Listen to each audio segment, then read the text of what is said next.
не сте ги прочитале книгите, најголемата вистинска тајна на светот и вистината за вечноста, не започнувајте да ја читате оваа книга Бог е жив. Книгите имаат редоследен континуитет и доколку го немате во вашата визија, ќе влезете во еден непожелен лавиринт. Тој ќе ви создаде конфузија од која со големи потешкоти можеби и би се ослободиле, но со одредени несакани последици, добивајќи искривена слика за оно што го пренесувам како една голема вистина. Информациите и случувањата кои ги објавувам во ова дело, стрпливо ги чував и не ги кажав никому 16 години, поточно од 5.8.1997 година. Мудро, со многу љубов, ми беше сугерирано од мојата душа да не говорам и да не оставам запис 16 години, се до овој миг кога ќе објавам една вистина, која долго ја очекуваат моите верни читатели. Како што јас бев трпелив сиве овие години, така сега и вие не пропуштајте ја можноста кажаново да го разберете во целост, читајќи ги претходните дела. Моја е одговорноста за ова што ќе ви го кажам, но не и за тоа како вие ќе го разберете кажаното. Дами и господа, пријатели, господинот Мича.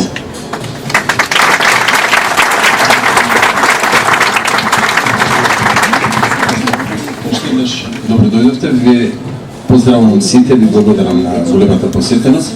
И навистина така беше. Значи, 16 на години требаше да пренесам една порака и книгата навистина требаше да се вика Бог е жив.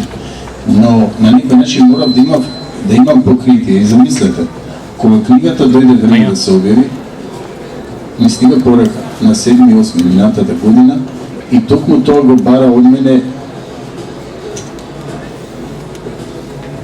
една личност, една чиста душа од нашата православна црква, која е го умилија во еден многу стар манастир, бидејќи таа ги чита книгите мој, верува во нив и таму замоли името да го носи токму така како што требаше да биде. Книгата се вика Бог е жив.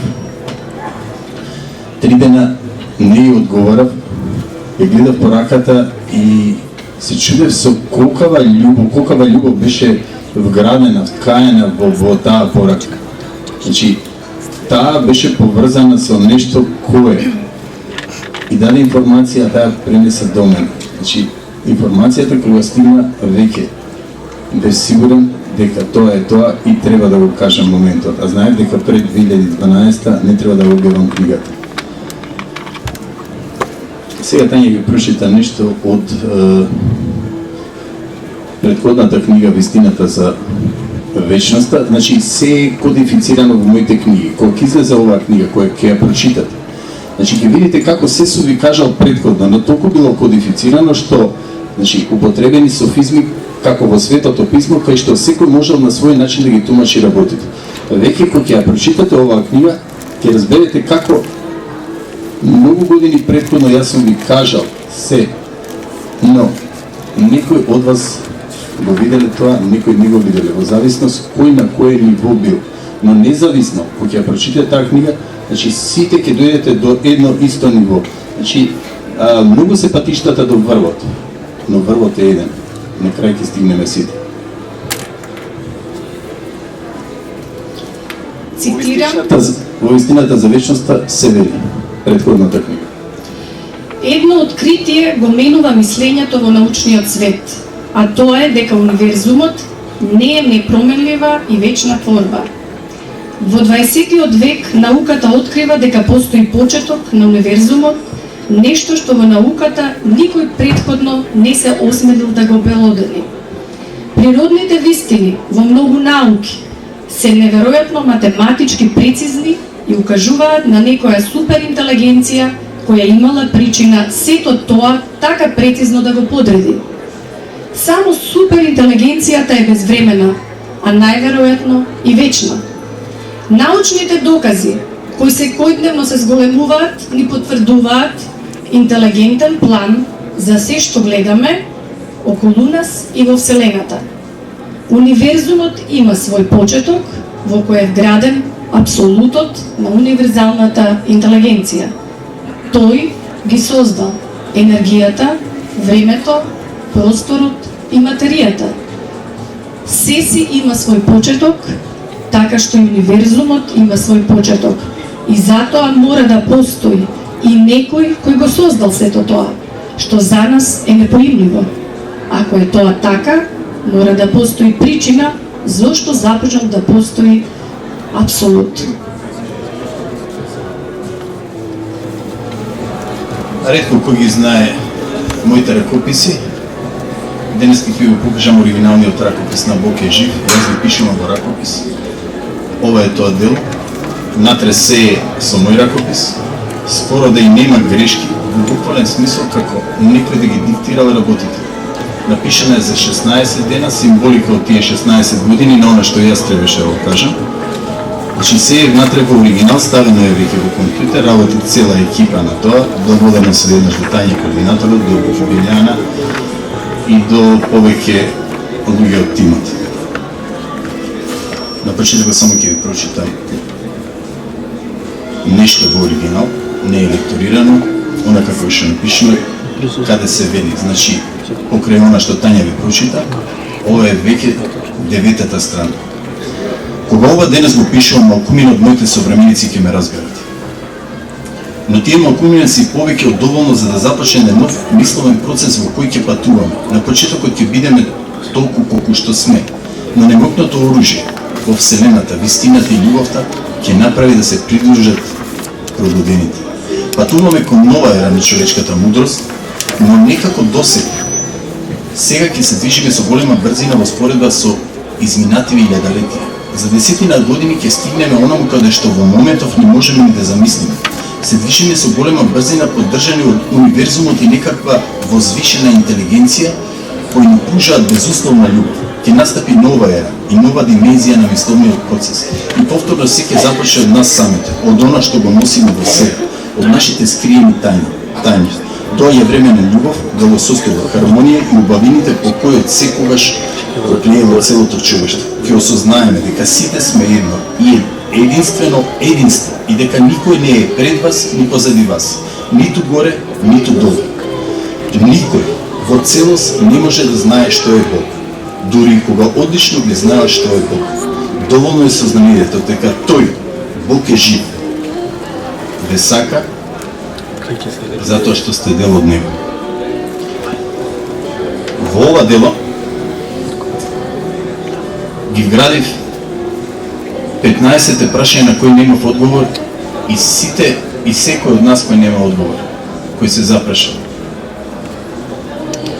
Дали постои крај на светот, ако постои крај, што има позади крај, тој крај? Дали постои креатор, планер кој го создал светот? Како е создан светот? Дали сме бесмртни? Дали продолжуваме негде да живееме, да обстојуваме во Вселената? И ако продолжуваме, што се случува таму? Каде одат душите? Тие прашања по кои копнеме, бидејќи читав многу литература до 1997 година, ги дознав во моментов кога се случило во Германија, кога влегов во кома, во буквален смисол како некој да ми ги стави на тас на тие прашања. Стојќи пред Исус, тогаш ги добив сите одговори. Оние што беа минатиот пат им кажа, значи, кога некој мене тоа би ми го кажувал, би рекол што збори човекот, непоимливо. Но бидејќи сега имам докази, науката застанува позади мене, можам да говорам за она што јас го видов. И токму за тоа ќе ви говорам вечерва. Ќе ви говорам за тие 15 прашања кои секој сака да ги дознае. Говорите кои ми беа дадени 97 година, ми чував 16 години затоа што ќе бев неразбран. И токму затоа ги пишував редоследно книгите. Најпрво најголемата вистинска тајна на светот. Немаше нешто ново да видите во книгата, значи само беше сублимат на сите можи науки. Потоа, вистината за вечноста. Значи во првата книга скоро и да не говорев за Бог, говорев за суперинтелигенција и за универзална интелигенција. Многумина ме праша, вела, мислам дека веруваш во Бог, но вели ти овде како да се оградуваш од Бог. Тоа беше токму затоа така направено за да можат луѓето да се приближат кон Бога. Кога се приближите кон Бога и тој ќе се приближи кон вас. Значи кога говорам Бога, не замислувате нешто што оние кои не веруваат, кои се атеисти. Значи зборувам за една супер интелигенција која денеска ќе ви објаснам како ќе ја осознаеме поточно како ние патуваме кон мислите на тој креатор научно преку медни инструменти со кои науката сега ќе докажува некои работи. Токму сега ќе ви говорам како ние ќе ги дознаеме мислите на Бога преку науката. Минатиот пат ви говори дека нема случајности. И ако се случи некоја случајност, тоа некој многу добро однапред ја смисли. Толку е се добро направено до микрон во Вселената, да речем, ако замислите една скала од 1 до 1000, само ако поместите 0,1, не 1, значи нема да постоиме. Овде има точен процент на азот и кислород, и ако само малце и многу мали други примеси, ако само малце се промени, ние за 3 до 5 минути сите ќе умреме. Значи, замислете колку прецизно се е направено. Во атомот, енергијата, магнетот поле е толку прецизно направена и толку е голема, што само ако се разликува 0,01, значи тоа е 10 на 47, и само ако се разликува 0,01, тоа е милиардити дела кои се изврши промена, ќе ги смука јадрото електроните и нема да постои атом. Ако не постои атом, нема да постои ни една планета, ни една звезда. Значи, замислете какво совршенство. Се во зависност од најситното кое ние не огледаме, од атомот, целата Вселена. Што ќе се случува? Би сакал да ви кажам оно што го носам во книгата. Како ќе се приближиме кон мислите на Бога и што ќе се случи кога ќе се приближиме кон мислите на Бога. Наскоро, она што започна пред 35 години истражувањето во ЦЕРН за Хигсовиот бозон, Божјата честичка. Тие истражуваат и сакаат да дознаат како е настаната материјата во Вселената. И веруваат, затоа и ја нарекуваат Хигсовиот бозон, го нарекуваат Божја честичка. И затоа велат кога ќе се дознае тоа, значи ние ќе знаеме дали постои планет создата поточно креатор или Бог, како сакате, Господ. Тогаш ќе се знаат многу работи. Тоа е патување, затоа го велам патување кон мислите на креаторот, на создателот. Наскоро ќе се дознае, затоа сега ја објавам книгата, она што ќе се дознае, исто како кога објави 6 месеци пред научниците Рожен Пероус и неговиот колега што објавија за постоење на душите, и таа информација беше откритие на векот. Мислам дека сите видовте на вести, на медиуми, значи потврдија нешто што претходно никој немаше храброст да го каже, дека ние сме бесмртни. Значи постои душа во пиновата железда, каде во микротибули, во цевчиња се вградени квантна меморија, од каде по смртта продолжува негде во универзумот, значи таа меморија да постои. Јас тоа го почувствував, значи тогаш го видов. Знаете дека сум умрен, значи одвоен од телото, потполно нормално. Само што моето физичко тело остана. Јас го гледам и воопшто не се грижев за моето физичко тело. Значи ние, што се случува после смртта, кратко да ви објаснам. Значи имаме една фина материја, продземна, немаме органи во нас, само останува меморија. Значи само останува меморија и вие знаете дека сте влезени во еден друг паралелен свет. Тоа го кажува 40% од луѓето кои доживеале клиничка смрт, и затоа имав храброст на почетокот, но ми не достигаше она што се вели наука, бидејќи целиот живот истражував и говоре само за научни работи. Ако не е научно покриено, не сакав воопшто да отварам уста, кој не гледав филмови, научна фантазија и ред други работи. Значи тоа беше за мене најголема глупост. И секогаш разговарав, кажи ми дали имаш доказ. Ако има доказ, можеме да разговараме. Ако нема доказ, не разговараме. Значи ова ви го кажувам за да сватите колку бев реален и колку затоа толку време ми требаше 16 години. Од сега натаму секогаш кога ќе објавам нешто, значи науката по неколку месеци ќе застанува позади моите објавувања. Немојте да ме ставате на еден пиедестал. Немојте да правиме култ од личноста. Значи сите тоа го можете. Значи сите ги имаме тие информации, само јас правам едно будење, подсетување. И ќе видите дека вие ќе правите поголеми чуда од мене. Значи некој требало да почне и требало да има храброст. Претходниот пат му се заблагодарив, тука беше Стојан Велковски, значи тој го инициираше тоа, ми рече мора да оставиш ракопис, писание, затоа што постои една наука од 2006 година која се занимава токму со ова. Нити им требаат овие информации. Тоа беа токму овие научници што лани објавија за постоење на душата. Што ќе се случи во следните 10 години? Што му сам во книга? Светот е создаден во една секвенца од секунда. Науката вели Big Bang и потврдува тоа што ви прочита Тајна, не случајно ви прочита Тајна, од предходната книга. Значи, науката дојде до откритието на векот, во 20 век, откритие на векот беше тоа, дека науката сепак не е вечна творба. Таа е настаната во еден миг. Бидејќи не може да биде вечна творба. Тоа е математички абсурд. Ако јас имам бесконечност и било кој од вас ми побара само мал дел од таа бесконечност, што ќе имаме сите? Ќе имаме истата бесконечност. Науките не може да застанат позади тоа. Но има и многу непоимливи па други работи. Вселената е настаната во една секвенца од секунда. Зошто е тоа така? Затоа што постојат паралелни светови кај што се разликуваат многу повеќе од она што ние сме. Овде ние живееме во клеточниот свет, бидејќи имаме нормално тело. Ние се движиме со 3 метра во секунда. Постои молекуларен свет кај што движењето со брзина на звукот 300 метри во секунда и постои електронски свет, она што е светлината. Значи, светлината патува со 300.000 км во секунда, тоа е од 300.000 км па нагоре. Значи, ние патуваме со многу голема брзина, огромна брзина, кога сме во финото тело, значи душата. Како што ви кажам, значи, Вселената е настаната во една секвенца, затоа е таа разлика помеѓу времето. Значи, тоа е можеби X време, многу подолго во нашето време овде. Но науката вели само една секвенца од секунда.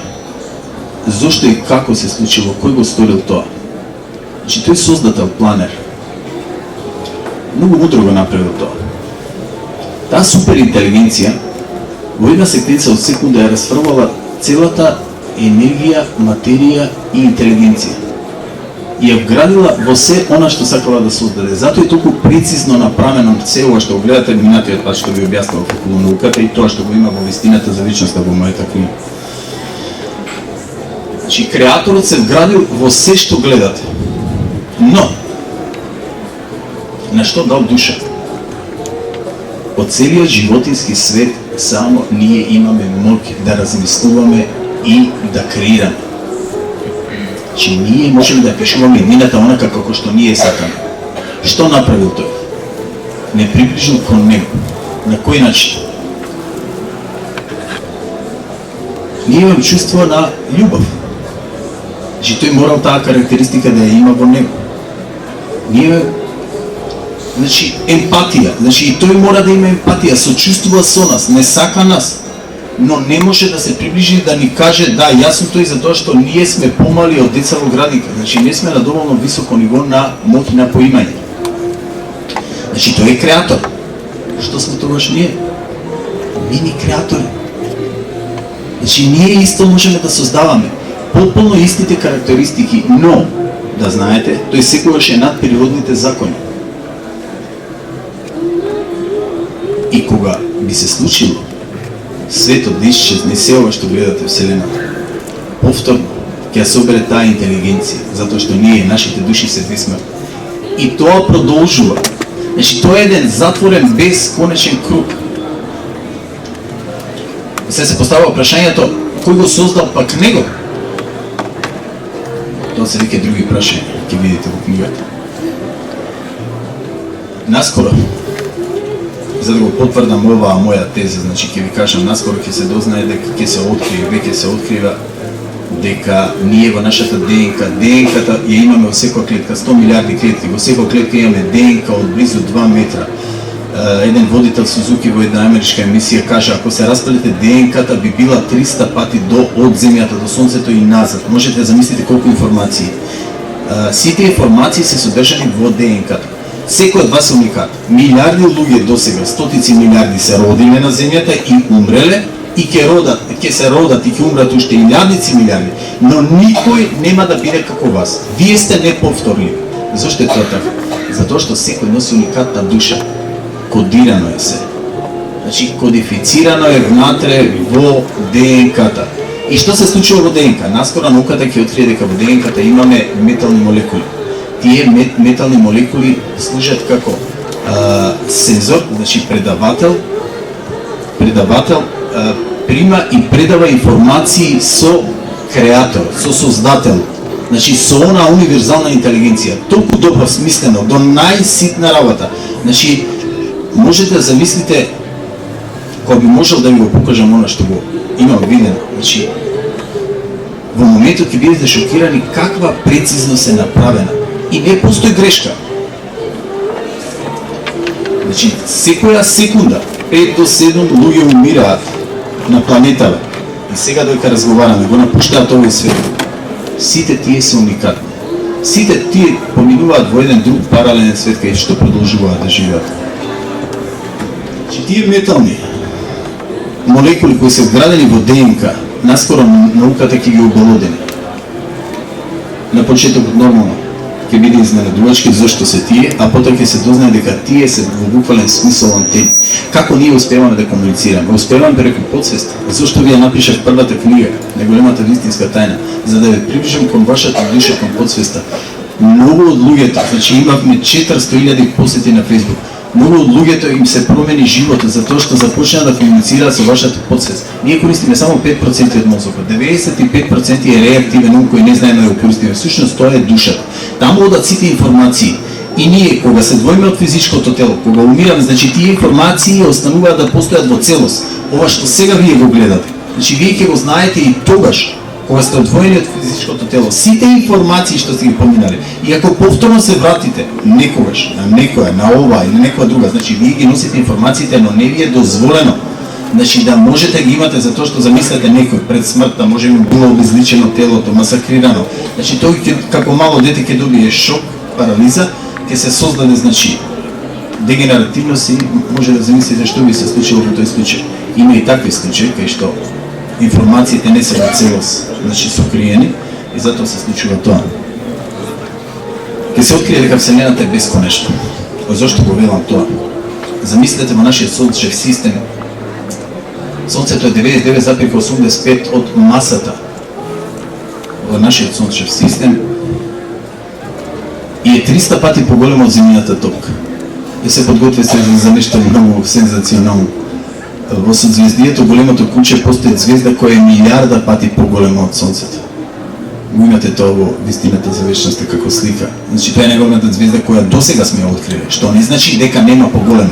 Ако таа е овде во нашава галаксија, не во нашиот сончев систем, во нашата галаксија, знаете што ќе се случи? Ние ништо нема да можеме да гледаме освен неа. Милиарда пати е поголема од Сонцето. Науката ќе докаже дека Вселената отошно ќе изфрли една научна теорија.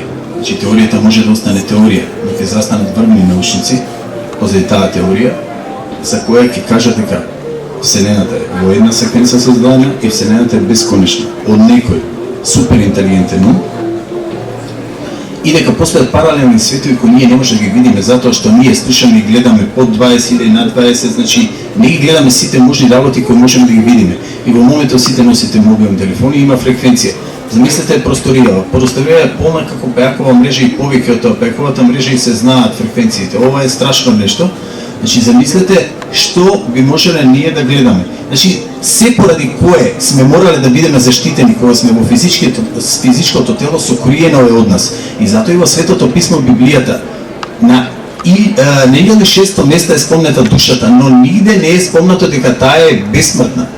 Кога ја пишува во Вистината за вечноста и оние две страни заедно што се случило за реинкарнација во што изборам, значи еден професор мој роднина, 2 мандата декан на Теолошкиот факултет ми рече не можам да дојдам кај тебе на промоција, бидејќи црквата не ги поддржува тези, значи ние си имаме дома во црквата и се знае како. Јас само му кажав, дедо, јас го пренесувам она што сум го видел. Значи ја не навлегувам во законите кои ние сме ги напишале И многу нормално, значи тие информации мора да стигнат што се ставени од Светото писмо од некој или од некоја цивилизација. И многу други работи кои ќе докажат постоење на една супер интелигенција. Значи, кој што ви кажа, ќе патуваме со многу голема брзина кон мислите на Бога покриени со, значи, научно. Ние немаме инструменти. Се она ја што го работе во изминатите 10 години. Значи, морав да го истражувам на себе и на одредена група на луѓе, на едно креативно јадро. Бидејќи немате инструмент за љубовта, како би измериле љубовта? А таму, значи, љубовта е најмокното нешто. Значи, ниедно зло не може да одолее на љубовта. Таму не постои зло. Значи, комуникацијата е со мисли кои имаат огромна моќ. Таму не може да узнаете нешто погрешно. И бидејќи сите се цело, вие не може да помислите нешто лошо за било кој. Замислите сега да сте таму. Нема лоши мисли. Значи, вие не можете да доловите ни една лоша мисла. Секое зло на земјинава топка може да се излечи со таа љубов од тој паралелен свет. Но ние овде сме за друга работа. Значи, имаме искушение, ни се случуваат некои работи да го надградиме системот. Она што го пишувам во книгата. Значи, ние сме овде да ги доживееме оние искушенија и препреки во животот, за да можеме да надградиме нашата индивидуална свест. Со самото тоа, значи го надградуваме, ја надградуваме свеста на универзумот, подсвеста на универзумот, универзалната интелигенција на оној суперинтелект. Значи, ние правиме едно надградување со кое поминуваме на неколку нивоа што го пишувам во книгите. Значи, постојат 7 нивоа, 7-то ниво е универзалната интелигенција. Ние во моментот сме во 3-то ниво и од 2012 веќе навлеговме во 4-то ниво и постепено сите ќе поминуваат на повисоко ниво. Македонија е најстар портал во светот. А зашто тоа го велам? Претходно има 3 цивилизации, ние сме 4-та цивилизација. И населени сме од 3 планети. Најголема лага е Дарвиновата теорија дека сме настанати од амеба. Да, еволуција, да, но дека сме настанале од нешто што колку и да имате енергија и материја, ако немате, значи, интелигенција, ако немате она што велам меморија и кодифицирање на ДНК и на многу други работи, вие не може да создадете ни една крвна клетка. Ни една крвна. И затоа се случува она што се случува во моментот. Науката не може ни една крвна клетка да создаде. Бидејќи тоа во молекуларното поле немаме ние машини да влијаеме. Не можеме едноставно тие микромашини, наномашини да ги создадеме. Само една бактерија со протеини, со неколку протеини има пропелер и кардан и мотор кој се движи со 10.000 обрти како едно возило, да речеме Мерцедес или било кое јако возило. И само во дел од секунда може да застане и со 3/4 да се врати назад. А замислете, во таа бактерија има сензори кои знаат каде да движат. Колку прецизно сето тоа направено. Што е портал? Портал е енергетско место, да речеме, како кога одите на едно свето место, во една црква стара, кога одите на гробот на Исус Христос, исто како кога копате бунер, на почетокот излегува малку вода и тоа се повеќе и повеќе вода бидејќи прави канали. Исто така е порталот, да речеме, во моментот гробот во Израел, во Ерусалим на Исус Христос. Но ова се работи за некој портал од кој ќе излезе 4-та цивилизација и ќе започне 5-та цивилизација. Целата борба, она што ние мислиме дека се непријатели оние околу нас, е всушност тие се наши ангели чувари. Чуваат една вистина до моментот додека да се осознае. Значи, вистината е дека Македонија е портал, а манипулација да прават неколку фамилии, Ротшилд, Рокфелер, Варбург, значи преку материјалното. Они се наметнуваат како богови преку материјалното. И што би се случило ако се дознаат мислите на Бога, кога ние сите ќе дознаеме дека ние сме бесмртни, дека постои создател, дека постои креатор, суперинтелигенција. Веќе следниот ден нема да ви интересира материјалното. Знаете што ќе се случи? Секоја мајка и татко ќе засака и тугите деца како своји. Ќе сватите дека за да се допре само една човечка душа, исто е како да газите по света земја. Секој човек е нешто свето, дел од креаторот. Значи сите ние сме исто. И како што реков, ќе дознавате и ќе правите многу поголеми чуда од мене, зашто ова е почеток во една нова научна теорија, нова наука. Бидејќи се е премногу едноставно, ние ги имаме искомплицирано работите за да може некој, поточно некој ги имаме искомплицирано тие неколку фамилии за да можат преку материјалното се наметнат како богови. И ние мислиме дека одиме на работа, работиме за работодавецот.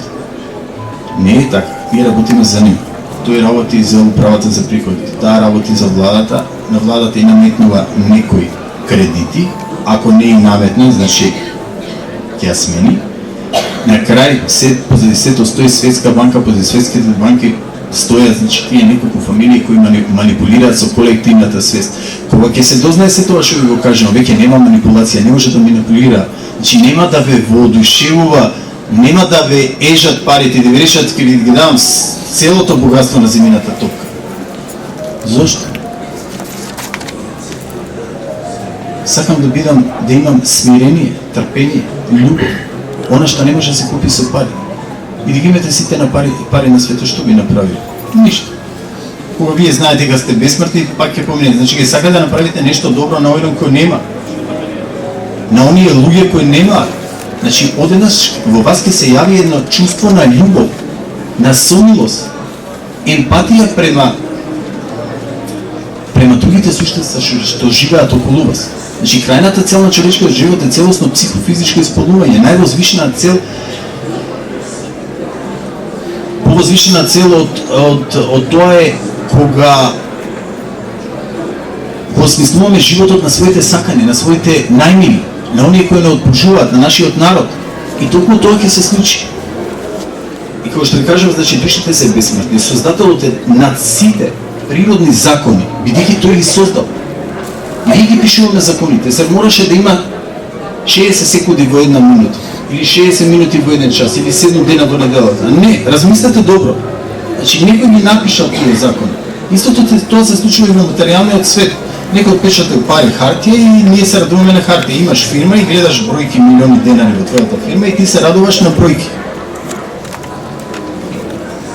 Живејќи со шамани, со монаси, гледајќи што прават. Значи, тие не беа среќни на полниот желудец, туку на неколкуте зрна што ги става жито во својот желудец и кога ги налеваа со вода. Значи, среќата е од тие неколку зрна. Беа многу повеќе среќни од оние кои ги гледав во последните мигови кога умираа, беа многу богати, бидејќи живеев со многу богати, екстремно богати. Значи, по еден период од животот, патувајќи по светот, близу 60 години, за да ги осознавам сите можни работи, но да ги видам. Некогаш некој може да ви говори за нешто, но вие додека не го видите, немате слики, бидејќи ние размислуваме во слики. Кога ќе ги видите сликите, тогаш ви се потполно јасни работите. И тие што се борат за огромни богатства, го напуштаа овој свет, никогаш не беа среќни, како тие шамани кои ставаа неколку зрна во желудецот и ги наливаа со вода. Секој различно бара во животот и тој што бара богатство, добро богатство, тоа се неговите мисли, тој што го бара духовното, го добро духовното, бидејќи ние сме се она што се нашите досегашни мисли. До овој момент немојте да обвинувате никого во животот. Значи, вие сте само она што се вашите мисли. Од овој момент, ако ги промените мислите, можете да добиете се што ќе посакате. Че иднината можете да пишувате во вашата индивидуална свест и нормално во вашата колективна свест. Зошто Македонија? Македонија е најстар портал во светот. Ќе се случува нешто во следните 10 години. Ова што се случуваше во изминатите 10 години, сакала универзалната интелигенција, таа суперинтелигенција да го направи со Македонија, значи не подготвуваат за нешто што би се случувало прекрасно на овие простори. А ќе видите што ќе се случува, тоа го имам јас напишано во мојата книга, оваа книга. Значи што ќе се случува следните 10 години во Македонија. Значи има глобално и на локално ниво. За да можам да потврдам дека некој го креирал, дека сум го знаел она што ќе го креира до денеска, изминативе 10 години, јас морам да ги напишам следните 10 години. И тогаш ќе заживее таа наука што ви кажувам, значи сега за која ќе ви објаснам, значи која користел Александар Македонски. Кога Александар Македонски бил мал, мајка му рекла: ти си полубог. тебе Зевс ти е татков или не ти е татков. Таа го програмирала, а несвесно го програмирала. Тој како лут јавал секогаш на чело на конјицата, мислејќи дека е бесмртен, бидејќи мајка му кажа дека е полубог, му рекла ти си бесмртен. Што направил тој? Со тие молекули што ви кажувам и со подсвеста, значи направил таков линк со создателот, со креаторот, што тој почнал да користи една техника за која поима нема. Тој видел дека функционира, како вие сега кога вртите на мобилен, поима нема да што има во мобилниот. Но мобилниот функционира. Истото го правил и тој. Зошто го велам ова? После смртта на татко му го лесил во едно од ризници, тој го во стрипот, не ми го објаснал во последните две страни, значи тоа е најавувањето на книгата Бог е жив, стрипот, целата поинта во последните две страни, во една ризница го убиваат данајците, денешните грци татко му, и тој почнува да оди во походи. Првата битка кај Граник губи 150 луѓе и убива 2000. Нешто нормално, многу помала војска, замислете, со мала војска, но извојува побода, многу малци губи. Втората кај Ис губи 450, убива 100.000 луѓе. Професорка воодушевена од Ангелина Маркос. Кај следната битка кај Гаврамела губи 500 и убива 90.000, а се бори 17:1. Замислете 17 луѓе сега мене да ми рипнете. Значи морам да имам некоја енергија да ви парализирам или да ви направам нешто. Александар користел техника за кој не бил свесен, бидејќи тогаш немало електронски микроскоп и он не ги знаел овие информации. Тој видел дека тоа во просторот функционира. И немало потреба, него не го интересирало зошто тоа се случува. Јас сум победник во секоја битка, дури се борам 17:1 и никому ништо. Значи јас знам точно што да правам. Секогаш ги викал генералите и ги прашувал: што би направиле вие пред битката? И тие му кажувале. Тој ги велел: ова вие што го мислите, истото го мисли и другата страна. А тој правил нешто ново. Колку ми е драго професор да го клима со глава. Значи правил нешто ново. Што правил тој? Правил една техника, значи правил лик со вселената. Техниката на Александар правил фотографско, лингвистичко, невропрограмирање. Тоа што вие сите го правите. И затоа сте она што сте. Некој е доктор, некој е професор, некој е премиер, преседател. Нема ограничување. Ако ви кажам дека секој од вас може да биде премиер и преседател, ако го посакона и ако направи линк. Значи, најважно е сликите. Ние живееме со слики, ние цртаме слики. Што правил типот? Исто како Стрипов, кога ми го цртаа Стрипов, значи јас имам во Стрипот слики, кога цртаа Стрипот, тие најпрво го цртаа, а потоа го боја. Александар ги цртал сликите, ги бојал сликите, значи правил фотографско, правил и лингвистичко поврзување со создателот и точно во матрицот вметнувал она што сакало да се случи следниот ден. Истото можеме да го правиме и ние. За да го докажам тоа дека е точно така, затоа пишувам што ги случило следните 10 години. Ако тоа се оствари, мојата теорија станува, научна теорија станува наука. И целиот свет кој дојде во Македонија поклонение, бидејќи покрај ова што ви го говорам. Значи постојат креативни јадра од професори, доктори кои работиме на неколку полиња. Меѓу другото се и голем број на ризници и гробници во Македонија, меѓу која е гробницата на Александар Македонски. Не постои сила која може да не допре веќе. Во книгата пишувам, во оваа книга велам, на почетокот го објавив она што го знаев. Многу земји ќе се свртат против нас, ќе ме распаче и ќе сакаат да не уништат, но сега знамето на Александар Македонски се бее премногу високо, каде ни орлите не може да свијат гнездо. Значи манипулираме со една таква енергија, манипулирање по наводници. Значи користиме една таква енергија кај што не може ни една земја да го потреби тоа. Кога се работи за Македонија, она што го говорам, чи преска ви говорев за што ќе се случува на глобално ниво. Што ќе се случува на локално ниво со Македонија? Ќе се направат 12 брани. Символика на 12 апостоли по реката Вардар, 2 големи езера со хидроцентрали. Ќе извезуваме енергија.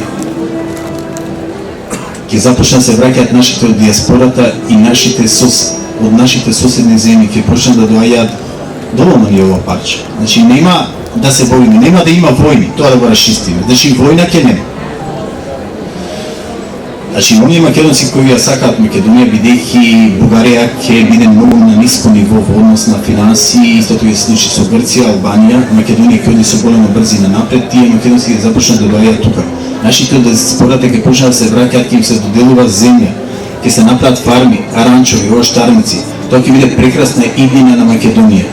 Тие ќе се вработуваат на тие фарми, ќе се градат таму, значи куќички кај што ќе живеат, ќе имаат семејства.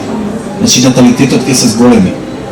Поради правењето на 12 брани на реката Вардар, првата брана ќе биде кај Башино село кај Велес, а последната ќе биде пред границата кај Гевгелија. Значи тие 12 брани ќе го подигнат флуидот на водата, единствената материја во универзумот која во 3 агрегатни состојби. Морам малце побрзо да зборам, која во 3 агрегатни состојби и на која флуидот може само неа во вселената да и расте, тоа е водата. Ако јас ставам овде еден песок суд, ја истурам оваа чаша вода, флуидот на водата ќе порасне до овде, само на водата. Значи со правењето на брањата ќе подигнеме флуидот на водата, водата на повисоко ниво и од левата страна на реката Вардар, значи оној што е полусушен регион, ќе го направиме со фарми оштарници. 50.000 пумпи ќе црпат вода тука. Се тоа ќе биде со езера и водопади.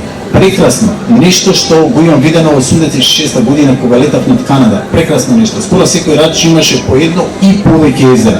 Значи секоја фарма ќе има такво нешто. Ќе живееме еден живот ослободен од материјалното, бидејќи нормално, како што ви кажав, значи ќе потумаме кон мислите на Бога. Значи ќе се почитуваме, ќе се сакаме еден со друг, бидејќи ќе имаме се што ќе посакаме. За тоа да заживее, ќе направиме водопади по течението на Вардар. Првиот водопад ќе биде пред ливот на Чија и Вардар, кај црквишката што знаете Свети Јован кој водите на кај Велес.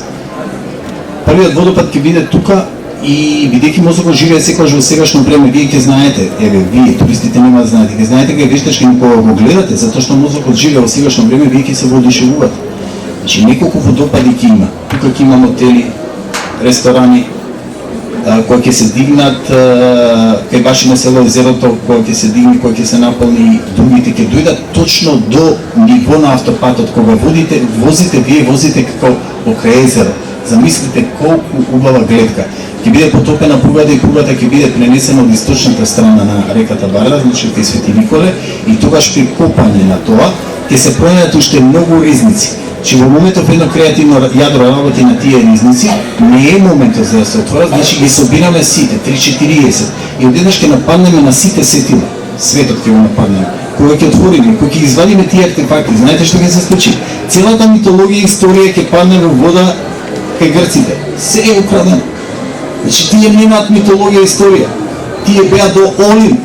Од Олим навака секогаш беа македонците. Тоа го пишува и Хесиод, нели професорке? Во 1800 година пред нашата ера тој били македонци за слават еден празник. Значи Ксантика останато е во записи, никогаш не биле. Тие се 130 на години пенетрираа. Единствена земја која успеа да приграби толкав простор во Европа е Грција, да земе македонско. Но независно, вистината е вечна и непроменлива. Можеме да се спротивставиме на сите и на се, освен на вистината, рекол Сократ Македонецот. Значи, она што е наше, ќе дојде. Но тогаш кога ќе дојде, нема да биде битно. Бидејќи на почетокот, да, сега е битно, затоа што за да си интернационален мораш да бидеш национален, да си го сакаш својот народ, за да може да ги сакаш другите. Ако не си сакаш сам себе си, како може да ги сакаш другите? Значи, мора љубовта започне од самите нас, од себе си. Што ќе се случува во Македонија? Охридското езеро, велат дека е едно од трите најстари во светот. Сега ќе се докаже дека е најстаро во светот. Целиот свет ќе дојде да го види тоа чудо. Ќе дојдат поради Лорандитот. Креаторот, создателот сакал да Лорандитот да го даде во Македонија. Значи, Република Македонија, ова парче тука што е. Лорандитот е во Кожев. Она што не ви кажа, значи имам работи, ќе се изградат два нови града, едниот град е кај Свети Николе, другиот е вамо погоре, од источната страна, едниот ќе биде со символот на вечноста, она што го гледате на моите камиони Македон Бетон. Значи, во колективната свест протувам нешто. Тоа се символите. Тие се два града што ги гледате на моите камиони. Едниот ќе биде со символот на вечноста, другиот ќе биде со 16 кракот од сонце. Во тој со 16 кракот од сонце што е какеварарци, значи ќе постои еден трезор кај што ние за многу кратко време ќе бидеме помотни од Швајцарија, бидејќи многу од богатите луѓе ќе сакаат да дојдат во Македонија затоа што животниот век ќе се зголеми овде. Ќе се случува едно чудо, ќе произведуваме еко храна, ќе бидеме бренд еко, МК и сето тоа ќе се направат два каргодроми и таа храна ќе се извезува во Европа и во Русија. Значи не можеме толку да произведеме колку тоа тие што може да купат, независно што таа храна, да речеме, медот ќе ни биде 3 пати поскап. Замислете, имате мед од цвет на капини, мед од цвет на кајси, затоа што тие кошници се селат, оние што знаат со мед што се бават, се селат и како цветаат тие овоштарници, а секи биде препловено со овоштарници, фарми. Значи така ќе се внимава да може еколошки, значи да останеме чиста зона. Немојте да тргувате по Европа, не случайно ние влеговме во Европа. Значи создателот не сакаше да влеземе во Европа, ниту да бидеме во НАТО. Бидејќи ако влеговме во Европа ќе бевме преплавени со отпад, радиоактивен отпад и ние никогаш не можевме да бидеме еколошка зона. Сега ќе бидеме еколошка зона. Нешто што секоја држава би го посекува. Замислете колку мала земја на почетокот мораме, значи, да создадеме материјално, а потоа кога ќе дојде духовното, тоа нема и да биде битно. Но сите од цел свет ќе доаѓаат во Македонија се попнат, бидејќи Македонија е во Македонија, значи започнува четвртата цивилизација и одовде се кога светот, значи ќе исчезне, немојте да се плашите, значи не постои болка. Ние се плашиме од смртта затоа што мислиме на болка. Не постои болка кога се преминува. Значи болка не постои кога вие гледате во матичниот свет што се случува, вие сте одушевени, никој не сака да се врати. Значи по грешка бе вратен. Мене солзи ми дојдоа, никогаш не плачам, солзи ми дојдоа кога видов кај ме врати, не може да верувам и затоа е она ливче кој го напиша во ова сон ли е. Толку ми беше веродостојно во тој паралелен свет што јас не верував дека јас сум се вратил повторно во казнените експедиција, значи под наводици. Нема да го рачунам, значи овде сме за да се направиме. Значи како на почетокот што ви ја кажав ученици. Значи никој во целост не може да знае што е Бог. Дури кога одлично би знаел што е Бог. Доволно е сознанието дека тој Бог е жив. Ве сака и затоа ви има создадено. Наскоро ќе да знаете сите тие работи кои ги носам по книгата Бог е жив. Ви благодарам, немаме повеќе време. Јас кога ќе почнам да зборам се заборавам, времето истече и има поеско читање. Ви благодарам на сите. Ќе бидам во задниот дел, оние што сакаат, што ми замолија да им подпишам книги. Од срце ви благодарам и се надевам дека ќе понесете нешто дома за кое ќе почнете, ќе ве потикне да размислувате. Можете се да добиете. Значи, вие сте совршени суштества. Немојте да патувате по животот како след патник на вашиот брод. Не случајно сте на оваа планета, од 200 милиони сперматозоиди. Само вие сте успеале во една секунда, значи, да се оплодите и во моментот на спојување, значи, душа да влезе во вас и вие да дојдете на овој свет. Не го пропуштете животот. Немојте. Можете се да добиете, пробајте. Немате што да изгубите. Ние ги комплицираме работите во животот. Немате ги комплицирате да ги благодарам. И на крајот само да ви кажам една работа. Значи, што ќе се случи со книгата која ја нарекувам Бог е жив? Значи, еден домино ефект. Вие сте еден дел од тој домино. Седнете само ако сакате секунда. Значи, вие сте дел од тој домино ефект. Не е случајно вие што сте тука. Ќе се случи токму ова. Ова е книгата Бог е жив. Ќе направите домино ефект. И тогаш, кога 4% од македонците ќе го разберат тоа, ќе направиме математичка прогресија. Ќе ги пишуваме работите во матрицу како што ние сакаме. Но, не смееме со зло, само со љубов, затоа што ниедно зло не може да одолее на љубов. Ви благодарам.